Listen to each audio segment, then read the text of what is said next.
जय स्वामीनारायण बालकों, आज हम काव्य 1 तेरी है ज़मीं सीखेंगे। प्रस्तुत काव्य ये काव्य एक प्रार्थना गीत है जिसमें ईश्वर के प्रति कृतज्ञता का भाव, कृतज्ञता यानी कि आभार भाव व्यक्त किया गया है। साथ ही ईश्वर की सर्वोपरिता का स्वीकार किया गया है। सर्वोपरिता यानी कि सभी जगह उनकी सत्ता है, ये भाव यहाँ स्वीकार गया है। जब भी हम कोई संकट में फंस जाते हैं ना, तो छूटने के लिए कोई उपाय हमें सूझता नहीं। तब हम ईश्वर को याद करते हैं। क्यों याद करते हैं? क्योंकि वह सर्वशक्तिमान भी है और साथ में दयालु भी है और हर मुसीबत से हमें वह छुटकारा दिला सकता है। यही भाव इस काव्य में प्रकट किया गया है। काव्य की ओर देखेंगे। तेरी है ज़मीं तेरा आसमान। ज़मीं यानी कि ज़मीन, आसमान यानी कि आकाश गगन। ये ज़मीं भी तुम्हारी है और ये आसमान भी तुम्हारा है, जो तुम्हारी बनाई हुई रचना ही है। इस दुनिया में तुम्हें ज़मीं भी बनाई और आसमान भी बनाया है। तू बड़ा मेहरबान, तू बख्शिश कर। मेहरबान यानी कि दयालु है, बख्शिश यानी कि हमें माफ़ कर दो। हमारे अपराधों के लिए हमें तू माफ़ कर, यानी कि क्षमा करना। तू इतना दयालु है कि हमारे अपराधों के लिए हमें क्षमा कर देना। सभी का है तू, सभी तेरे। सभी यानी कि हम सब तुम्हारे हैं और सभी तेरे, तुम भी हमारे हो। खुदा मेरे तो बख्शिश कर। खुदा यानी कि ईश्वर, बख्शिश यानी कि हमें माफ़ करना, कि हे ईश्वर हमारे अपराधों के लिए तू हमें माफ़ करना। ये ज़मीं भी तुमने बनाई है और ये आसमान भी तुमने बनाया है। तुम इतने दयालु हो कि हमारे अपराधों के लिए तू हमें क्षमा कर दोगे। तुम्हारी ही बनाई रचना इस दुनिया में हम हैं। खुदा मेरे तू बख्शिश कर। हे ईश्वर, हमें कोई भी अपराध यानी कि हमारे से कोई भी गुनाह हुआ हो तो हमें तू क्षमा करना। तेरी मर्जी से ए मालिक हम इस दुनिया में आए हैं। मर्जी यानी कि इच्छा, इच्छा से मालिक यानी कि ईश्वर। हे ईश्वर, तुम्हारी इच्छा से ही हमारा इस दुनिया में जन्म हुआ है। हम इस दुनिया में आए हैं, हमारा जन्म हुआ है। जो तुम्हारी इच्छा हो तो ही हमारा इस दुनिया में जन्म हो सकता है।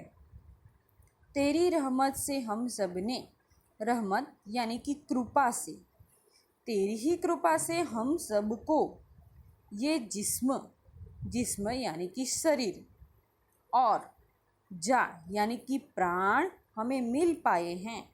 तुम्हारी ही कृपा से हम सबको ये शरीर और प्राण मिल पाए हैं। तो अपनी नज़र हम पर रखना, किस हाल में है ये खबर रखना। तो अपनी नज़र यानी कि कृपा अथवा कृपा दृष्टि, हमेशा तू अपनी कृपा दृष्टि हमारे ऊपर रखना। किस हाल यानी कि स्थिति में हम जीते हैं, कैसी हालत में हम जीते हैं, उसकी तू खबर लेते रहना। तेरी ही कृपा से तो हमारा जन्म हुआ है। तेरी कृपा से ही हम इस दुनिया में आ सके हैं। तेरी कृपा से हमें जिस्म, शरीर और प्राण भी मिल पाए हैं। तो इतनी तो खबर हम पर रखना। तू चाहे तो हमें रखे, तू चाहे तो हमें मारे। हे ईश्वर, चाहे यानी कि इच्छा हो, तुम्हारी इच्छा हो तो हमें तू जीवित रख सकता है। हमें रखे यानी कि जीवित रख सकता है। तू चाहे तो हमें मारे, तुम चाहो तो हमें मार भी डाल सकते हो। तेरे आगे झुका के सर खड़े हैं आज हम सारे। तेरे आगे, तुम्हारे ही आगे झुकाकर सिर झुकाकर हम सब आज नमन करते, प्रार्थना करते, हम सब आज तुम्हारे सामने खड़े हैं। वो सबसे बड़ी ताकत वाले यानी कि सर्वशक्तिमान, हे ईश्वर तुम इतने सर्वशक्तिमान हो, तू चाहे तो हर आफत टाले। तुम्हारी इच्छा हो तो हमारे ऊपर जो कोई आफत आई है वो तुम दूर कर सकते हो, यानी कि टाल सकते हो अथवा दूर कर सकते हो। हम सब आज तुम्हारी ही शरण में आए हैं। हे ईश्वर, यह सारी धरती भी तुम्हारी है और यह आसमान यानी कि आकाश भी तुम्हारा है। तुम इतने दयालु हो कि हमारे अपराधों के लिए तुम हमें क्षमा करना। तुम सबके हो और हम सब तुम्हारे हैं।